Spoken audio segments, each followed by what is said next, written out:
Hey, welcome everybody to the Jim Acosta Show. It is Wednesday, April 9th. We are back in the Trump cave, I guess you could call it. Trump backed down on tariffs, and the markets, they bounced back too. I'm looking at the Dow right now. It's up about 2,900 points. And joining me on the show today is the one and only Ali Velshi. Ali, great to see you, my old colleague from yesteryear. It's good to be back on with you. And you remember, but when you and I first met, I was fully a financial reporter. That's what I did for Yes. a living. So this is my space. Today's a good day to be in it. Most of the days in the last couple of weeks, all of us in this world have been, our head in our hands, going, "What's going on?" Uh, Exactly. some crazy times. It's crazy. It's crazy shit. And I thought of you because not because it's crazy shit, but because of your long history covering the markets and Yeah. covering the financial sector. You did it for many years at CNN. You've done it at NBC News and MSNBC. And I have to imagine, Ali, that you have not really covered a business story like this, a No. finance story like this, No. where the president of the United States, I mean, essentially single-handedly caused the markets to tank Yeah. over a period of days with this idea that he can put tariffs on basically the entire world. And then earlier today, they backed down. I mean, the former Treasury Secretary, Larry Summers, tweeted this just a short while ago: "Bullies back down. It is tragic to see the United States following banana republic policy approaches and market patterns." And then Charlie Gasparino, he's over at Fox. Yeah. "We report, you decide." Charlie Gasparino says, "Let's be clear what happened, who capitulated here, and why. I don't want to say this because I'm a patriot. I'm an American, but it is the White House who capitulated Yeah. based on everything I hear in all my sources." Ali, what is your take on all of this? First of all, that's not what the White House says. The White House says That's right. this is the art of the game. This is negotiation at work. This is the long game. Now, Yes. this is the opposite of the long game, right? The USMCA, which was the free trade agreement, NAFTA, which Yeah. Donald Trump himself renegotiated. Right. He sort of ripped that up. He's put it back into place, but it was his deal. That's the long game because these Yeah. treaties take a long time to develop. NATO is the long game. Thinking about the Iran nuclear deal is the long game. It took 10 years of negotiation, then 2 years with America in it, and now Donald Trump wants to get back into some kind of deal with Iran. So this is not the long game. This is the short game, and it's the stupid game. And the danger is that Yeah. what you do when you play this type of game is, sure, you're sending a hell of a signal to China. And by the way, China requires a hell of a signal. And they're the one Sure. place that some tariffs are important. But what you do in the process is you risk getting yourself into an unrecoverable spin for the entire Yes. world, and that's Right. the problem. Jerome Powell has been he's been circumspect about it, but he's talked about stagflation. Now, here's the Yeah. basics here: when your economy is slow and you have a recession, the Federal Reserve cuts interest rates. Things feel cheaper. People spend, and guess what? 100% of the time, it works. Doesn't You just have to get to the right level? They have to know how much Yeah. interest rates. But you cut interest rates, you goose the economy. When there's inflation, harder to solve, but the opposite happens. The Federal Reserve raises rates, makes buying things expensive, and slowly inflation comes down. That's what's been happening. When you have stagflation, when you have a recession, Right. or a slow economy, which we may be in or we may be headed toward, and you have inflation at the same time, your one lever, interest rates, you can't use them both ways. And Japan got stuck in this for 10 years. And at the beginning of it, Japan was going to be the most important country in the world. Remember when Right. we were young people? I remember Everything was that. made in Japan. It was all about Japan. And now it's not, No, it's because not. 10 years of it wrecked this massive economy.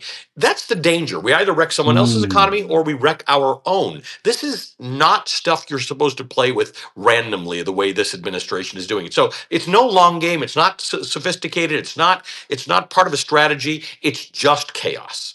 Yeah, and when Trump came into the White House, he inherited an economy. Okay, maybe it wasn't Yeah, perfect, inflation wasn't it's great, and pretty all good. that. Yeah. But J.P. Morgan, Goldman Sachs, they weren't predicting a recession No. that on the horizon. Now it's upward. The estimates are upward in the neighborhood of 60%. And I just want to throw this at you, Ali, because just a couple of days ago there was a misquoted claim. Forbes reporting this 2 days ago that Trump was considering a 90-day pause on his far-reaching reciprocal tariffs, and the White House described that as fake news. And Right. what did he And do? Lo and yet, behold, today, and here yet, we are. Here we He's are. pausing these reciprocal tariffs for most countries, as they're calling them, for 90 days. Right. And what we've seen in the markets, Ali, is what concerns me. It has been so chaotic. When that first thing popped up on Monday, where there was the fake news of the 90-day pause, which ended up being true fake news, the markets were swinging wildly, Yeah. and that also is not good, right? No, no. And Yeah, remember, for some people, the gains in the market are generally enjoyed by the top 10%. And yeah, and again, like everything else in the economy, the top 1% get the most of it. But a lot of Americans, half of Americans have some form of investment. It's either an IRA or a 401k. You may not look at it all the time, but it's there. And there are a lot of people in the last week who sold their stock. They might be 60 or 65 or 70 or yes, 75 thinking, if this is real, bingo. I can't stay with this. So people sold stock and lost money, first of all. Secondly, the stock market is not the measure by which one should look at the economy. It was, however, the measure Donald Trump chose to look at the economy when he Yeah, was president the first time. But it is indicative of sentiment. And even if you and I you did and I do work for a public company. When yeah, stocks start cratering, public companies start making decisions about expanding, laying off people, cutting salaries. So people are affected by this. This is not an abstraction. There are right. real reasons to deal with this. Donald Trump said in the campaign, tariffs are the most beautiful word in the English language. They're just a word. Yeah, Sometimes they are necessary, sometimes they are important and they are useful, but across the board tariffs, universally, economists say that's just nonsense. So yeah. he's doing stuff, and I don't know whether this is Peter Navarro nonsense because there's a lot of that. Ooh, Who's in his ear saying this is a good idea? Full disruption of the world order is not a good idea. But as you and I talked, he's doing it with NATO too. So he he's wants been to be doing the this. disruption president.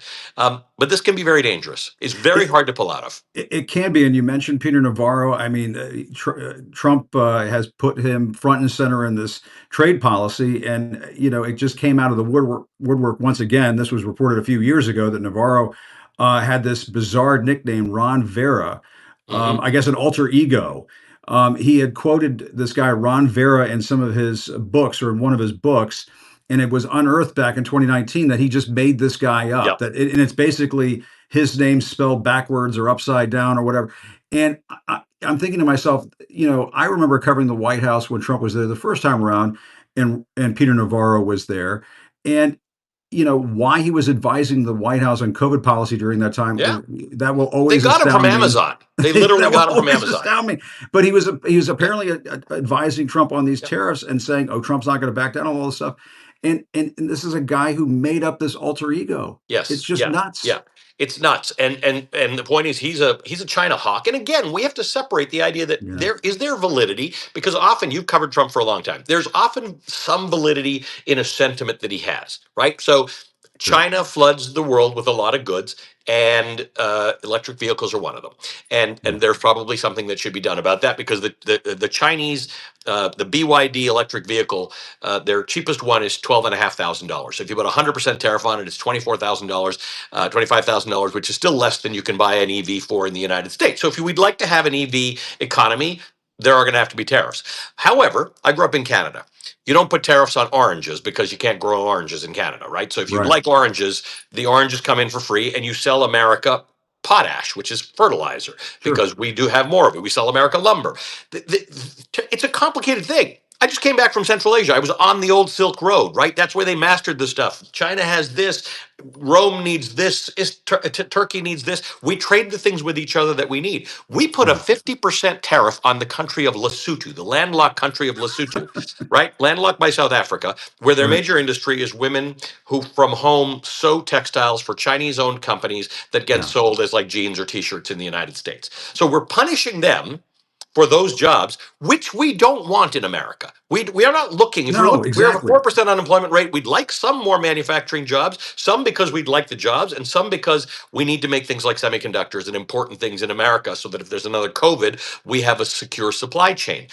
What Yeah. are we? Why are we in a fight with Lesotho? Why are we in a fight I with don't Canada? know. Why are we in a Or how fight with about all these islands with people? penguins? Why are we fighting With with the penguins, penguins? I like right? penguins. They're I mean, it's great. wild. It's Yeah. so nonsensical, and that's part of it. When the White House says it's not chaos, the thing we have to understand, and the thing Yeah. that might save us, might save democracy, and it might save our economy, Jim, is that It is chaos. They don't seem to have the wherewithal to get this right. Yeah. There is a way to do this. Trade around the world is imbalanced. There's no question about that. America gets a lot of benefit from that situation happening. Yeah. But if you want to approach this, you do have to take a long game. You get into negotiations and you talk to the world and you say, we need to make this a better, fairer thing.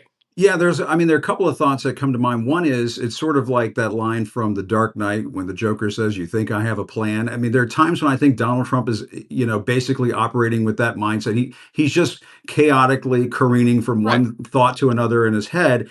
And then there are others who are saying, could this be like a pump and dump thing where there's market manipulation going on? Whatever it is, it underlines the major problem in all of this, and that is the president of the United States, one person alone, should not have the ability to Right. make the markets go bananas like this, And right? treaties, as you know, are not the purview of the president. So in this That's right. particular case, Yeah. this is all being done on the pretense that there's some sort of national emergency. Well, again, Yeah. I go back to Lesotho and ladies sewing jeans. What's that got to do with our national emergency? Our steel supply, our semiconductor supply, these things may all have to do with a national emergency. It's not true, but at Yeah. least you could make the argument. If you want to do this, if you want to restructure the way the world trades, there's a way to Yeah. do this. There's something called Congress. You get them involved. There are Right. experts at this. You negotiate it. It's hard won. It takes years to do it, and that would be the long game. You'd Yeah. run for office, and he's. We don't think he's running for office, but one would run for office in 4 years and say, "Look what we did. Yeah, Look but how we look what changed the happened with world Mike order." Johnson. He was asked about this, and the speaker goes, "Well, we're going to give Trump the runway to do whatever he wants." And so Congress, at least the Republicans in It's not Congress, his runway. they're too afraid. Exactly, it's Yes. our runway, but they're Yes. too afraid to confront him. You have Yes. some Republican members of Congress who have been trying to craft legislation that would curtail the president's power in this area, but it's just kind of like they don't have the numbers to do it, and he's They're not going to only sign starting to legislation. realize, Yeah, because of some of the protests, and the protests happened before the markets tanked, yeah, that's right. that this could end up being very, very bad for Republicans in the midterms. Now, the thing is with Donald Trump, it's warp speed, right? Everything's happening. By, Yeah, by, by next week, we'll be talking about a completely different topic, and who knows what this is. But this is dangerous across the board. This idea, and Elon Musk said it, right? When we was talking about a recession, he said, look, you got to go through a little bit of pain to get some gain. That's not where Americans are right now. A brand new Quinnipiac poll this afternoon said Americans are very concerned about the economy, as they always are. It's the top issue in every yeah, election. But the top of that top is consumer goods and food. Okay, that's their number one concern. Then it's housing, the affordability of housing. yeah. Then it's jobs, because our unemployment is low, so people are not terribly fearful of their jobs. If we get into a recession, jobs will start to become one of those things. They need the president to be a custodian of those things. He won the election saying it was about the economy. And I will never discount that for people. Yeah. It is about the economy. So don't torpedo the economy. There's a way to Well, and he fix was these things elected to without bring doing it. prices down, and these tariffs are going to do the exact opposite of that. But we Opposite. talked about this during the campaign. Ali, you host Yes. this great show on MSNBC, Velshi on the weekends, and you talked about this all the time. A lot of us have talked about this, No. but it didn't get through people's heads that he would No. actually do it. But for as dishonest as he is, in a lot of cases, he does mean what he says, and he He did mean to does. do this, and this was coming. This was always Yes. coming. Yes. And so, today he said people Yeah, were getting a little bit, scared. So that's why he's done this 90-day pause. Who knows? A bunch of people were calling for it. I don't know who got in his ear and said what to him. I can't tell. But yeah, we've got this 90-day pause now. We still have tariffs on most countries at this point. The yeah. Chinese tariffs are massive. And to the extent that Donald Trump's approach to negotiation is always, let's set it up here so that when we get here, you think you got a deal. With China, there might be something to be said, but there's a different way to do this, right? There's a way to go to everybody in the world who thinks China is manipulative in trade and say, let's have a multilateral approach to Collectively. what we do, a collective approach to what we do Yeah, with China. And by the way, that's why NATO works. It's because of these collective approaches. And yeah. Donald Trump doesn't like that. He likes bilateral approaches to everything, right? He wants to be Well, the and I think elephant he in the room. also likes this idea. I mean, he was talking about this last night. He was saying, "I know what the hell I'm doing," and he said, "I have all these world leaders kissing my ass." I mean, this is kind of a window into who he is and what he's all about. And Yep. and one of the things that I've been thinking about, Ali, is, and I'm going to talk to Steve Schmidt about this in a little bit as well when he gets on the program. But the common denominator in almost everything that he's done since he came back into the office is stuff he can do unilaterally Yes. that can Yes. cause the most, panic and Yeah. chaos, and whether it's pardoning the January 6th rioters, whether Right. it's, unilaterally cutting thousands Right. of workers from the federal workforce. I mean, and then the tariff thing, which Congress has let him do unilaterally. It's all basically stuff he thinks he can do. Yep. It's the dictator for It's one not the art of day. the deal. It's It's not not the the art art of of the the deal. deal. It's not the art of the deal. It's the dictator for the first 100 Yep. days thing, Yes. which he said Yes. one Which day. he It's said. maybe it's Yep. 100. But I mean, when I want to ask you about NATO and Ukraine because you've been there so many times. But the last thing is when the White House says, "Oh, this is the art of the deal."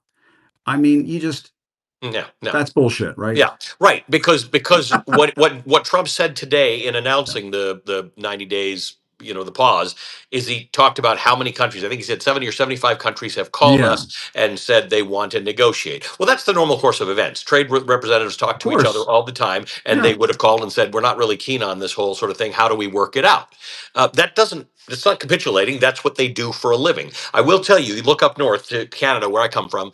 Um, Before Donald Trump's election, uh, Justin Trudeau was running 28 points behind a populist conservative, and that caused him to resign.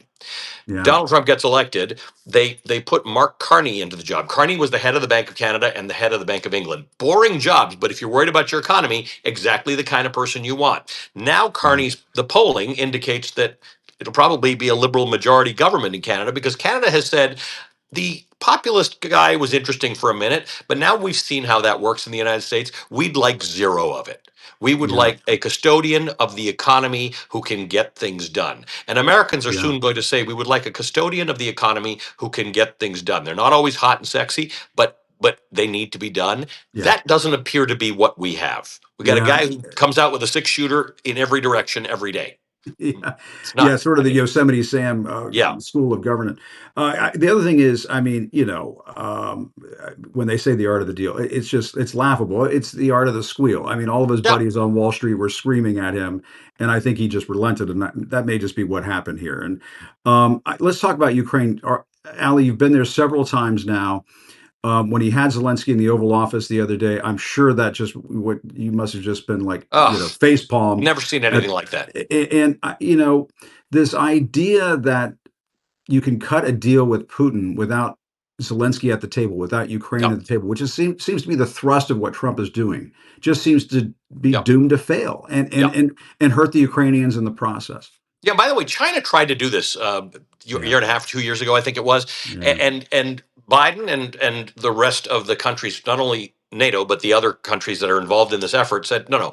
If you'd like a negotiation, we'll prepare the table, but Ukraine must be party to the negotiation. You can't have a negotiation that involves Russia and sponsored by China and no Ukraine. yeah, And yet we continue to do this. We continue to behave this way. But then the berating of Zelensky in front of the cameras in the White House was wild. I mean, this is a guy wild, who his career with Donald Trump started with him trying to roll Zelensky, didn't work, exactly. got Trump impeached, and this is a guy who America and the West did not think was ready to conduct this war. Thought he was in over his skis, and he has turned out to be quite a remarkable custodian of that country. But it's a hard job. They will collapse when we fail to help them. Now, there may be something called NATO 2.0. I'm making that up, but your Keir Starmer has been gathering Yeah, the other that's NATO true. countries. Canada seems to be involved in that. There may be a version of NATO that involves America less, but I always remind everybody that Article 5 of NATO, which compels any country to respond to an attack against any other member country, has only been invoked one time in the Yep, entirety of NATO, and it was after 9/11 in support absolutely. of the United States. The United States has been the only beneficiary, military beneficiary of NATO in its entire history. So it would be Yeah. very sad for me if we are moving our way out of that. But we are doing something that doesn't look great. Steve Witkoff seems to have a remit to try and fix things. He's a developer. I'm not sure what his qualifications are for this, but Yeah. let's hope. Well, and apparently he was on Signal in the Signal chat in Russia when they were, talking about attack plans on the Houthis. So I mean, I don't know what Yep. that says about Wickoff, but the other thing in all of this, I was in Norway over this past week, at a journalism conference, and people in Europe are freaked out right now. They are Yes. really worried about what's happening. Right, I talked to a Danish journalist who was at this conference, and he said that Denmark hasn't really faced a crisis like this, talking Right. about Trump's threats to invade Greenland since World War II. And this Yes. was a serious editor of a Danish newspaper. It wasn't being hyperbolic or anything like that. Yep. Doesn't have a podcast like me being hyperbolic. He was being very serious, and they're just freaked out over there. Yep. Yep. And major U.S. allies, major NATO allies, countries that have been there for the United States, Yep. and it just seems to me, like in the case of the tariffs, you piss off your friends, you are Yep. tempting fate. Norway's got a border with Russia. Norway's Yeah, one of the countries that's moved its military headquarters into a mountain into the Arctic Circle. It yeah, these countries have been flying sorties every single day. NATO jets taking off, yep, doing exercises up there. They've correct. been worried and ready for a long time. If you're in Norway, Denmark, Latvia, Lithuania, Poland, these are countries that think about this a lot. Yeah, If you're Polish, I mean, all you think about is one of your neighbors is going to invade you. It's just in your blood. yeah, So they take this very, very seriously. They feel that if you give up Ukraine, which is not a NATO country, so that's Trump's argument. They're not actually a NATO country. You give up Ukraine, you simply empower an expansionist Vladimir Putin, who has exactly. stated very clearly that these are he said very much the same things that Hitler said in his invasion of Sudetenland. Right? It's an umbrella for German speaking people. Vladimir Putin has said we are there to protect the German-speaking people in Ukraine. There are lots of Yeah, German-speaking people in the Balkans. Some of 25 to 40% of the population of those countries are Russian-speaking people. yeah, So it's you have to be careful because we've read this book before. We know what happens when people say, no, we're not really. We're not expanding. We're just extending an umbrella of protection over our people. That's right. somebody else's land. You can't do that. If you'd like the Yeah. people, you can invite them back home, but they happen to seem to want to live in the Ukraine. So let them be. Yeah, folks have tried that in the past Yes. to disastrous results. Disastrous results. And Ali, your show on the weekends on MSNBC, everybody should watch. I was a guest on Ali's You're a program a few guest, weeks and ago, and it hopefully was you will be again. I will That was be a again. great conversation. And I hope you enjoyed being on It's Substack. my It's first kind of time. This is cool, very right? exciting. It's just kind of, and you're seeing everybody sending their comments, I and there are love lots it. of hearts. I love it. I Thank you for describe all it those as hearts. social media cocaine. It's just all these hearts flying up into Ali's It's nose. very nice because the rest of social media isn't that nice to me. So I must I say hear you. No, I'm I going to know, be but back on Substack. no, it's great, and you should, because and I think you'll get hooked on it because it's so much fun to have this sort of conversation where Yeah. people are chiming in, and I'll see the comments and the questions, and sometimes I'll be like, oh, that's a better question than what I was going to ask Ali. Let Right. me ask that. No, I love But it. it's great to catch up with you. Ali and I worked many years ago together at this one cable network, and just had a ball working Yeah. with one another. And it's always good to talk to you. Really appreciate And you, it. my friend, thank you. Thanks for all you're doing, and let's do this together many times. Well, I love it. Let's keep that conversation going. Good to see you, Ali. All right. All right, take care. That was the great Ali Velshi. You know, one of the things that's great about Ali Velshi, and you can talk to a lot of people about a lot of different things. When somebody is as worldly as Ali Velshi, somebody who's been around the world, and I mean, he and I were talking before we got started here, and he was talking about how he's been traveling abroad, and he just goes to cool places, and Ali soaks up all of this knowledge and then brings it back home. He's been to Ukraine several times, brings it back home and delivers it to the viewers, and just does an incredible job. So we're continuing to talk about Trump caving on the tariffs. They said for days and days he would never cave on the tariffs. This just shows you what a great negotiator he is. This just shows you he's in charge of everything, and don't worry, everything's going to be fine. And despite that, everybody on Wall Street was saying, nope, you're about to cause the next Great Depression. Somebody who I always enjoy bringing on the program is the great Steve Schmidt. Steve Schmidt cuts through the bullshit better than just about anybody that I know. His bullshit detector doesn't take any bullshit. And so that's why we're going to bring Steve Schmidt on the program. I mean, Ali's the same way. He's terrific. But we got to bring in Steve Schmidt here because we got to talk about this tariff stuff. And there he is right there. There's a new sheriff in town. It's Steve Schmidt.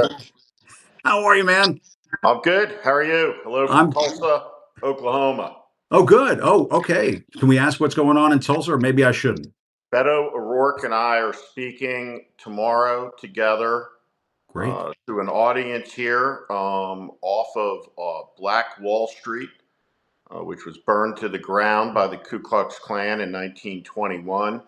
Interesting historical area, but Going to talk Fantastic. in Oklahoma. This is a state where Markwayne Mullin is up for re-election.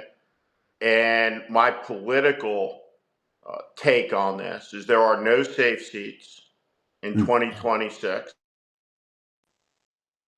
Interesting. Oh, we got a little freeze there from Steve. Steve, you still there? People will have to make a decision to stop some really epic vandalism. And Oh, you're good now. You're good now, buddy. that race is going to go.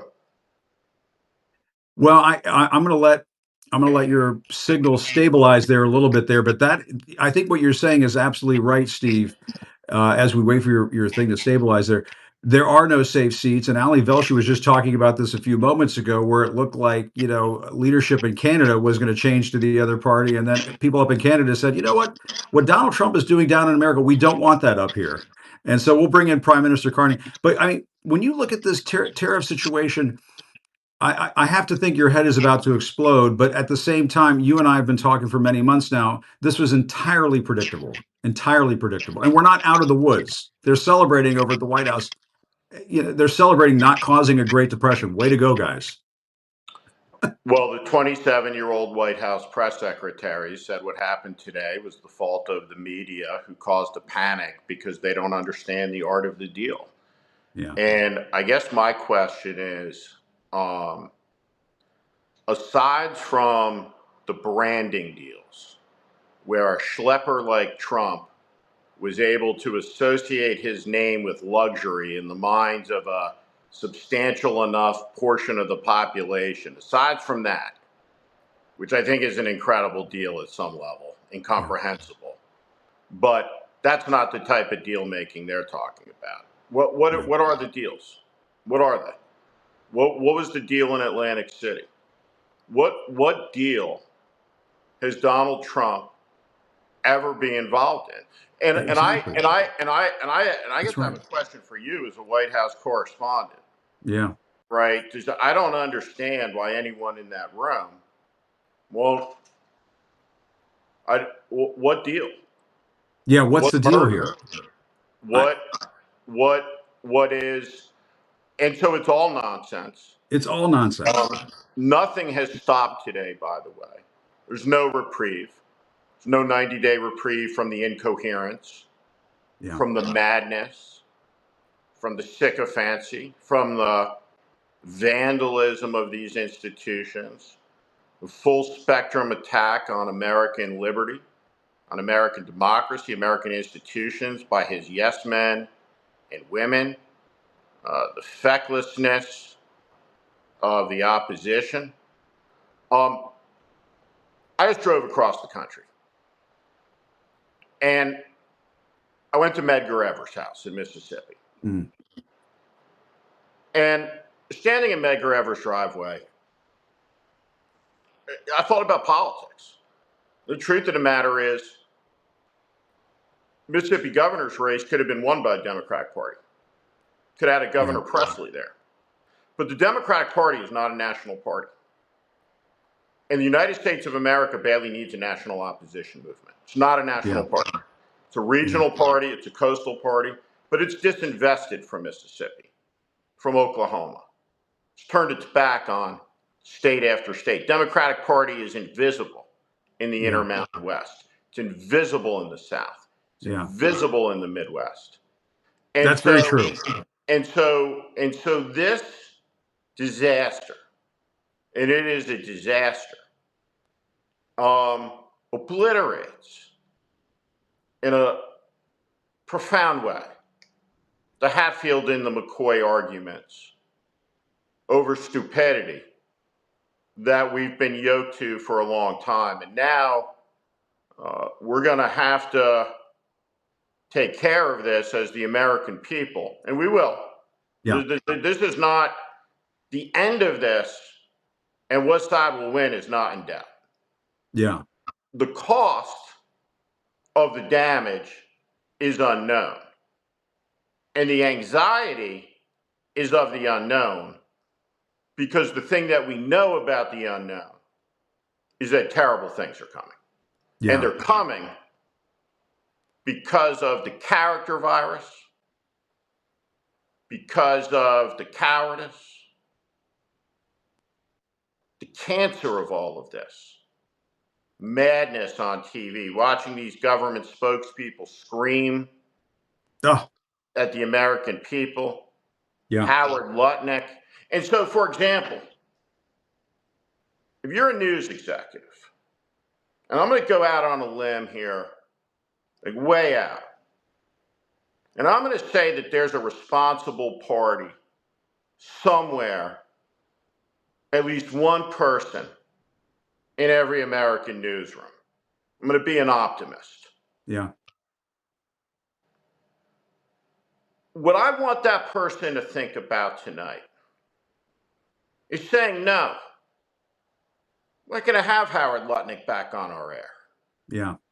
Because there's 352 million people in the country, and he's got to be in the top 10 with no credibility.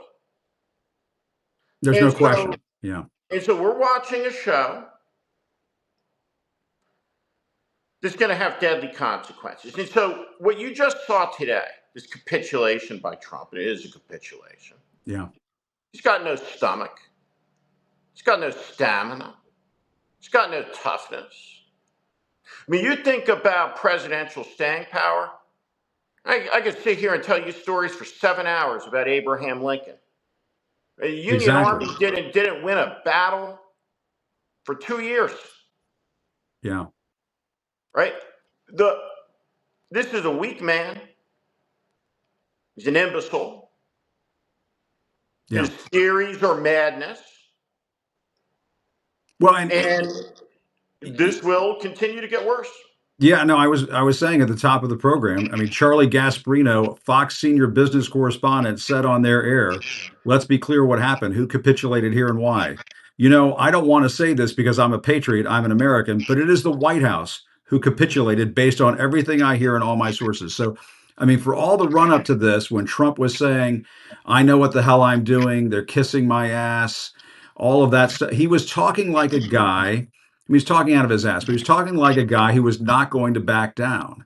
And I think some maximum pressure was applied somewhere. Some pressure point was hit on Trump somewhere where he had to back down. There was just no question about it. And you sliced and diced it so perfectly, Steve. And there are a couple of slices I want to take a crack at. One is the Democratic Party and why it's failing in a lot of parts of the country. That's a big component in all of this. And Howard Dean tried to tackle this back in the day. He had a 50-state strategy for the Democratic Party. The party has to get back to that. There's no question about it. And then the other component that you hit on is the media. And I as much as I'd love to think that if our folks in the corporate media would stand up and be counted and call Trump out for his lies and his madness, there is still the elephant in the room, which is Fox News. And you have people like Jesse Waters saying, oh, if Biden was doing this and crashing the economy, I'd give him a hard time. Essentially saying, I'm not going to do that to Trump. Or when Janine Pirro says, I'm not worried about my 401k. And this is the most powerful news force in America right now. And I just, how the hell do you tackle that? That is reconstructing our information system in this country to get truth to the American people, because there are so many people who aren't receiving it. Message not received. Yeah. So I think the shortest answer to reform at Fox, if I understood, and I had him on my podcast, McKay Coppins, who wrote a story about this in Atlantic, and I think McKay is one of the finest reporters in the country. But if I interpret the story correctly, the second Rupert Murdoch dies, James Murdoch and the siblings are going to unplug the network, and Jesse Waters isn't going to have a job. And since Rupert's 94, I hope you're right. I'm cheering for it to be tonight, to begin his journey to hell. But they have done unspeakable damage to this country. Unspeakable. They have destabilized American democracy in a way that Soviet Russia could not, in a way that Nazi Germany could not. They are a societal cancer. You know, Jesse Waters' mother is a child psychologist. Hmm. And I mean, God, did she raise a sick kid? He's sick. He's There's something wrong with that boy. he is a sick person. The whole network is sick. And there's going to be accountability for this. And there's something that needs to be faced. And I want to, nothing goes back to normal. Yeah. Better will come. We have to, as Americans, appreciate something. And I just had Chris Whipple, who wrote the book about the cover-up in the White House about Biden's fitness. Yeah. I'm going to try to have him on in the next day or two. Yeah. And what I want to say, there's a lot of people, I'm not talking people living in $10 million houses that knew exactly who they were voting for in Trump. What they thought they were getting was a making money card, and what they got was a going bankrupt card. So for those guys and their portfolios, I have as much sympathy as the people that invested with Sam Bankman-Fried. Yeah. Zero. Zippo. Yeah. Right? Agreed. Well, and there's that aspect of it too. You're absolutely right, Steve. I mean, the Titans of Wall Street, the way they've betrayed this country, they got their comeuppance the last 48 hours. To the guy I'm looking out of my window up on a ladder here. Yeah. Right, if he voted for Trump, I'm not angry at him. No. He was lied to. Correct. And you know what? Because he was lied to, assuming he was a Trump voter, he shares something in common with all the Democratic voters. They were lied to. Yeah. They were lied to by the Biden family and the Biden campaign. To some extent. The Democratic establishment. And so the whole country shares, at an ordinary person level, a profound abuse by the powerful institutions and the powerful political parties and the powerful politicians. That's Steve, what we share. No, Steve, what you're saying needs to be said, and people need to grapple with this. I will say, on my old show, I covered many times when David Gergen was saying that Joe Biden should step aside, when David Axelrod said Joe Biden should step aside. Dean Phillips, the congressman, I had him on my show. Okay, I mean, you're like the only guy. There's a lot of folks. There were folks who were covering it.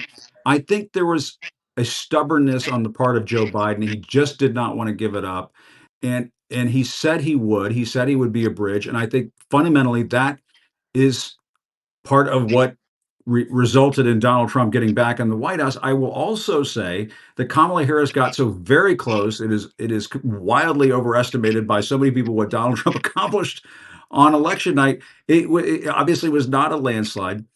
And I think had the economy just been a little bit more favorable and had our media system in this country been not so fucked up, I really think that, we would not have Donald Trump in the White House right now. I mean, I do think that, that there's a big part of that. I don't know if it was like this Democratic Party conspiracy to suppress the truth, because I just thought it was all in front of our eyes. Well, it was all in front of our eyes, but maybe I'm wrong. Yeah. I saw it. And every Democratic member of Congress who saw it. And there was one guy, Dean Phillips, who had the guts to do something about it. He did. Absolutely. Right? And he was treated like a war criminal. And he was abused and he was shouted down. And he was shouted down by his colleagues who knew exactly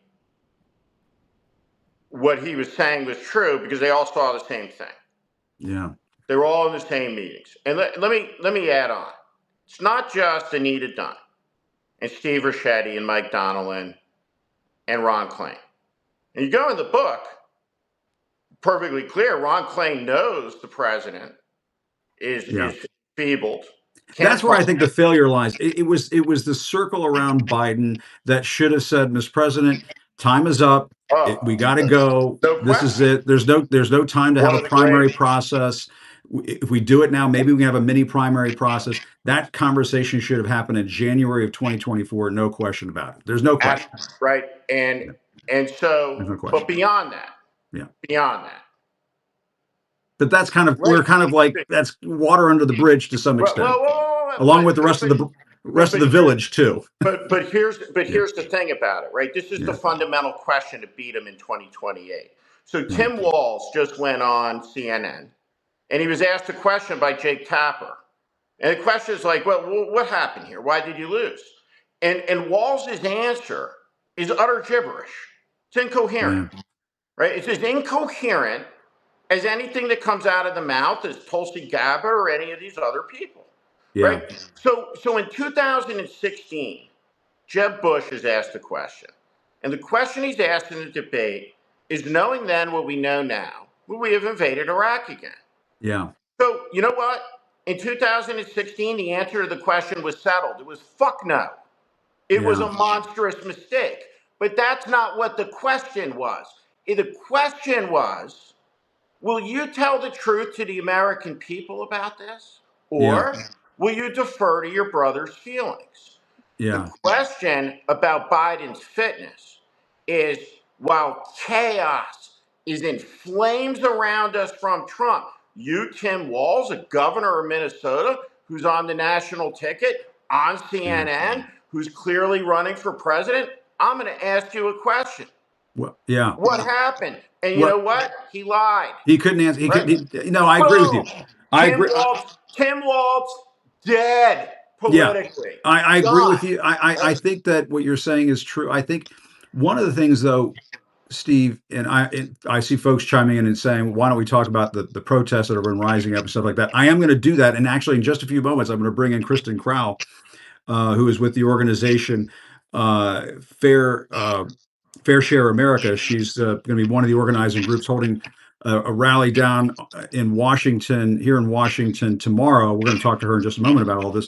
But the other component of all of this, Steve, that I think is highly important to get to is where the Democratic Party goes from here. And I don't think it's going to be like an establishment traditional figure. I just don't see that. I think I see a populist movement rising up in this party, rising up in this country, and that movement is going to lead the party. The party Yes. is not going to lead the movement. And I covered Barack Obama in 2008, and the Hillary Clinton people, they just wrote him off. There's no way it was going to happen. The party establishment said no way Barack Obama is going to happen. But I saw him personally out on the campaign trail, and I said, I think this might happen because there's just something when the young people get excited, when the grassroots get excited, and they say, and it goes to the conversation you and I were just having, and they reject what the party is putting forward. I think that is the future. And I think it's starting to happen now. Your thoughts? It will not be a movement of personality. It will be a movement of cause. And Yeah. the cause will be America. Yeah. That is what the opposition movement that will come together. And the coalition that matters is the assembling of a working class, black-white coalition that can compete in the interior of the country, that can raise the flag high and be related to as avatars of American normalcy, Yes. which the leadership of the Democratic Party has lost touch with the American people about. Look, Trump being elected is the greatest political failure there is. So I said that there would be hundreds of thousands of people on the streets in January by the spring, and there is, and the movement will grow, but it will not be Washington led. So, for example, Gavin Newsom, right? He thinks the nomination runs through Charlie Kirk's and Steve Bannon's show. How about Gavin Newsom goes and does a town hall meeting in Tupelo, Mississippi? Yeah. Yeah. Well, I love the fact that you and Beto are in Tulsa, Steve, because this Stirring up is good trouble. you're stirring up good trouble, and what needs to happen is this message that we're all in this together needs to be carried to the heartland. And new voices, different voices, passionate voices like yours are and Beto is fantastic at this, are exactly, I can't imagine what's going to happen in this audience. It's exactly what's needed, Steve. And I always feel like I learn something from you every time we talk, but your passion recharges me. And I'm just saying that, I just want to say that very plainly to you, man to I man. appreciate it. Your Thank you. passion recharges me, and passion like Beto brings and so on, it recharges me. But that's what we need. We all need that. We all have to recharge after one another. We can't get down in the dumps and think that this is all I want fucked and to. over with, because it's just not. It's just not. I just want to say I don't get on the show, but if I could share a better work story with people, I think I don't want to get in trouble Yeah. for saying this, but I love the guy, Yeah. and Yeah. I'm just getting to know him, and he was really gracious. I was driving across country to El Paso, and when we hosted, my wife and I at his house had an opportunity to meet his son, who's going to college. He's a wonderful young man. We went out for great Mexican food, but I was on a call with another friend of mine that Beto was on with a great man, the Bishop William Barber, and Oh, I love him. Great. Bishop Barber. Bishop Barber's gonna and has issued a moral proclamation about the morality of this fight, about right and wrong, and many, many things. But anyway, I'm on this conference call, I'm on a Zoom call with Beto O'Rourke and Bishop Barber, and and Bishop Barber talks some, and I talk too much as always, and Beto doesn't say anything. and at the end of this call, Beto O'Rourke goes, he goes, yeah, he goes, I grew up Catholic. He goes, I'm just not that effing religious. Right? And he goes, but my faith, it's in the United States. That's what I believe in. Yeah. I believe in the United States. And so like when Beto O'Rourke said that, Yeah. Beto and I are supposed to be like, I was a Republican, he's a Democrat, or now that I'm a Democrat, I've been for 5 years, I'm a conservative Democrat and he's a progressive Democrat, and these labels are always put on us. Yeah. And just in a way that deeply touched me, I just said to myself, me too. That's my faith. And Bishop Barber told the story, said, Frederick Douglass was deeply depressed after the Dred Scott decision. He thought that was it. Abolition movement had failed. The slave owners had succeeded. Yeah. And Harriet Tubman saw it and came up to him and said, is God dead? Yeah.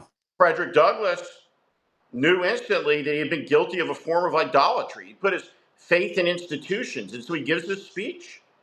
And in the speech, he ponders whether this terrible decision was part of a necessitous link. Yeah. In unforeseen events unfolding that would bring down the whole rotten enterprise. And so that's what we got to have faith in. We got to have faith in each other. We got to have faith in the country. And we have to have an absolute, unshakable faith about how this ends. Yeah. And for 1923 fans out there, it's going to end for MAGA like it ended for Whitfield. Well, Steve, it's always great to talk to you. Thank you. And also for sharing that message about Beto. You're helping me book my show, because I got to get Beto back on here, and I got to get Reverend Barber, and I got to get you back on here as soon as possible. Steve Schmidt, thank you as always. The great Steve Schmidt. He is, I mean, you might agree with 95% of what Steve said. You cannot disagree with the passion that he brings and the love for America that he brings. And that's what I always enjoy talking to Steve about, is because we just, and it's just like the story you're sharing about Beto O'Rourke, passion for this country. I want to bring in Kristen Crowell. Let's see if we can make this happen. A couple of folks, Ali Velshi and Kristen Crowell, newbies to the Substack machine, but we're trying to make it all happen. We're trying to bring new people in and hear what they have to say. And one reason why I wanted to bring in Kristen, and Kristen, you'll see my invite coming through. You just hit accept and you'll be on. Kristen is with Fair Share America. They are one of the organizing groups behind some of these rallies that we've been seeing around the country.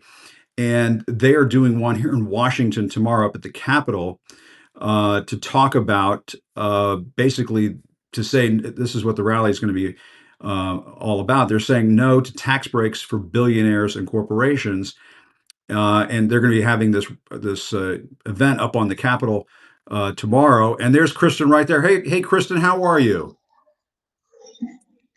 Can you hear me? I can hear you. You sound good. You look good. How are you? Can you hear me? No, you were doing great. Come back. Hey, Kristen, how are you? Oh, yeah. Put the earpods in. There we go. Oh, now Duke's come back in. Duke, my dog's going nuts. There you go. Can you hear me now? How about Now now? I can. Now I can. Sorry, I was trying to do it without the headphones. No, How? no. Sometimes you can do it with the headphones. Sometimes you can't. I think it sometimes depends on like if the AirPods are activated, then the phone wants. But anyway, great to see you. Thanks for coming on. Kristen Crow with Fair Share America. Kristen, I was just talking to Steve Schmidt about this. I was just talking with Ali Velshi to some extent about this. There has been this grassroots movement rising up in this country. You're seeing people showing up at like the hands-off events that we saw last weekend. I know you have an event happening up at the Capitol tomorrow, along with other groups, basically advocating for tax fairness, something we don't have in this country. Tell me a little bit more about what you're going to be up to tomorrow. Yeah, thank you so much for having me. So, Fair Yeah. Share America has brought over 500 members, members from 32 states all across the country. We have a massive rally planned tomorrow at noon on the steps of the Capitol.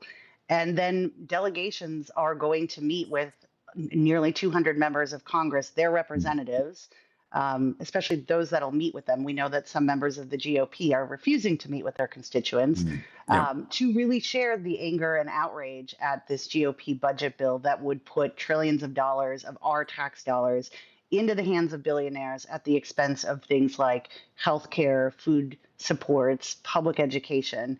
And we're morally outraged and we're taking it to them and drawing a line in the sand. Yeah, I mean, it's a very big moment that's happening right now because, as you know, Kristen, and this is according to NBC, House Republican leaders are barreling forward with plans to vote on a new budget blueprint to begin work on Trump's sweeping legislative agenda.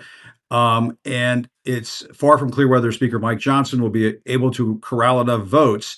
But this is all about Trump's big, beautiful bill and so on. And one of the pieces of collateral damage in all of this, and it's a huge piece, is the massive cuts that may be coming to Medicaid.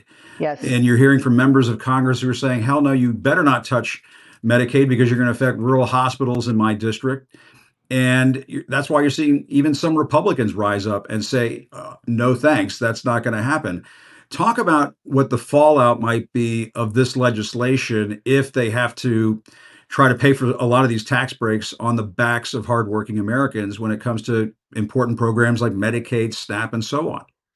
I mean, I can share that stories that we are hearing from people that would be directly impacted are harrowing and haunting. On Thursday evening, Fair Share America held a teletown hall right as the Senate was debating the budget vote. A number of people came offline to talk about their family members. I think about a 4-year-old granddaughter of a woman named Lizzie in Pennsylvania who relies on Medicaid to get treatment for brain cancer. They already have to Wow. travel 1,000 miles to get treatment.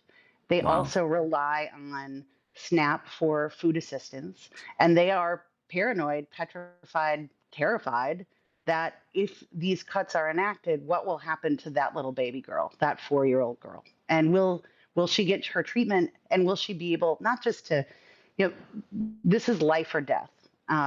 And we spoke to a father who has a son named Elliot, he's a young adult. He's 19 years old. He's relied on Medicaid for his entire life for 24/7 home care. Hmm. And without that home care, his quality of life is completely in jeopardy. And so people are Hmm. terrified and they're outraged. They are outraged because what this administration has done with Elon Musk as shadow president is they've made it very clear that this is about enriching their billionaire friends. They've made There's no way to hide what's going on. They put it on the table.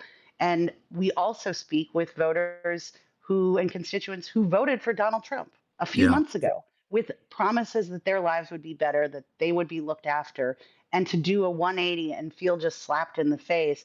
I can tell you the people that we represent at Fair Share America come from different political backgrounds, but are solely trained and furious at this administration. And there will be Mm. human fallout if this budget advances, but the political fallout that I predict and what we are seeing on the ground should also be taken into consideration by these members. Like their Yeah. constituents are livid. This is not a bunch of Democrats with us in Washington, D.C. This is a populist movement, and there will be hell to pay if they vote with the billionaires against their own constituents and communities. Yeah, I mean, you're absolutely right. And that is why we're seeing these town halls. First of all, you have a lot of Republicans won't even hold town halls because they're so Right. worried about their constituents, raising hell. But at the same time, you're seeing these rallies pop up, like the hands-off rallies. We have the rally that you're holding tomorrow up at the Capitol. But here's the thought that I have, which is we saw Trump back down on the tariffs today. And I have to think it's in large part or in some part because of his rich buddies down on Wall Street. They're screaming on CNBC and so on, saying, we need relief. Look at the stock market. Look at how it's going down. We're taking it in the pants and so on. Who is there to do that for regular hardworking folks who may lose their health care, who may lose their SNAP, who may lose their assistance? Um, that's what I worry about, is that there aren't those kinds of powerful forces at work for folks like the people that you're talking about who will suffer real consequences as a result of all this. And I suppose that's where people power comes in. I was gonna say, Jim, I'm a Wisconsin resident, Yeah. and so just 9 days ago, we saw Elon Musk and the MAGA culture wrap their arms around a Supreme Court candidate, a state Supreme Court candidate. And Yep. I can just say money does not buy everything in this Mm, environment. And the yeah. vote shift in the state of Wisconsin, every municipality shifted their vote toward away from MAGA and Trump and Musk towards candidates that reflect their values. And people here in Washington, candidates who are thinking about running, members of Congress thinking about voting against, should really think twice before aligning themselves so clearly with Yep. billionaires against their constituents. And people Yeah. power in this moment. I've been doing organizing for 27 years. This is unlike anything I've ever seen on the ground. And if they think they're going to vote and this is going to go away, they're making a terrible mistake and underestimating the anger and outrage of the American public right now. Yeah. So when you hear Trump say, "Oh, this is all manufactured by the Democratic Party," I I mean, I mean, think that's wishful thinking. Part of it is he's lying, but some of it is wishful thinking on his part. it's an excuse to not have to confront what's really going on. And Yeah. Fair Share America has been part of the organizing effort on the grounds with the hands off events on Saturday. We are we have organizers in states where Republican members of Congress are refusing to hold rallies or hold Yeah. town halls with their constituents. We're doing that. And I Mm. invite them. If you think these are paid people, please come sit with us. Please come talk to your constituents. Yeah. It's a distraction technique. It's a way to not accept responsibility of the harm that they are inflicting on real Americans. And, again, I think most people know this is BS when they see it. 3 million people don't just Yeah. hop out of the woodwork. Like, this is a very outraged moment. That money is not paying us to be here. Yeah, people are fired up. And it's the rally to say no to tax breaks for billionaires and corporations. This is happening tomorrow at the Capitol. It's around noon tomorrow. It's And noon. and Kristen Crow, your organization is going to be out there. Thank you so much for talking to us about this. I really appreciate it. Really appreciate you having me. Yeah, and for all the folks out there say they never cover this stuff, I'm covering it. I'm doing it on this show. We'll continue to cover it. I've been calling it the Great American Pushback, and I think that's what's taking place right now. Kristen, thanks very much for your time. I appreciate it. Thank you so much for having me. All right, you bet. All right, good to see you. Bye. So, for all the folks out there, they don't cover this stuff. Why don't you cover this stuff? The Jim Acosta Show is covering this stuff, folks. And I mean, I'm not saying this like I know that you know that I know that you know. Where am I going with this? That I'm doing this. Um, So really appreciate that. And speaking of these town halls, drum roll, please. I will be hosting a town hall in New York City in Midtown. Yes, we will go to red places. We need to go to red places, but I'm going to be doing this in Midtown Manhattan next week on Tuesday, on tax day of all days. We all pay our taxes. There's certain somebody who doesn't pay his, but anyway, we won't get into that right now. Um, More details to come, but if you're in the New York area on Tuesday in Midtown next week, you're going to want to attend this. It's going to be a lot of fun. My good buddy Michael Cohen will be there. We're going to try to have some other guests that will be on hand. I don't want to give away the store just yet because it's only Wednesday, and you have to build momentum. You have to build buzz. We have to have groundswell, and it's going to take several days to do this. So we're going to take it on the road, as they say, and try to do it live, as Bill O'Reilly once said. And we're going to try. Yes, are you going to try to be live streaming? Yes, we're going to try to live stream it. That's absolutely correct. So just hang in there, hang tight. More details to come on all of that. So stay tuned for that. In the meantime, I did want to say I added a little piece of artwork to the set today. This is what do you call it? A courtroom sketch of my press pass case back in 2018 when a Trump appointed federal judge gave me back my press pass. Wonderful sketch artist drew that, and I still have it to this day to remind me of it. And the reason why I bring it up is because, and we talked about it a little bit, I did sort of a breaking news thing yesterday evening to talk about it. The Associated Press won their case against Donald Trump. A little bit of an update. We need to point out that the Trump administration is appealing that case. Surprise, surprise. But I just wanted to point this out that, you have to have, I get it. Folks are a little down in the dumps these days. They're a little worried about what's going on. It doesn't help that the markets are in turmoil. That's got people freaking out.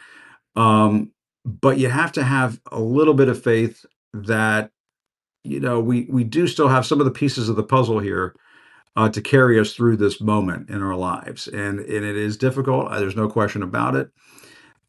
We've been having some little issues here and there. There's no question about it. But the AP case, that really put some fuel in my tank. That yet another Trump-appointed judge looked at that case and said, "Nope.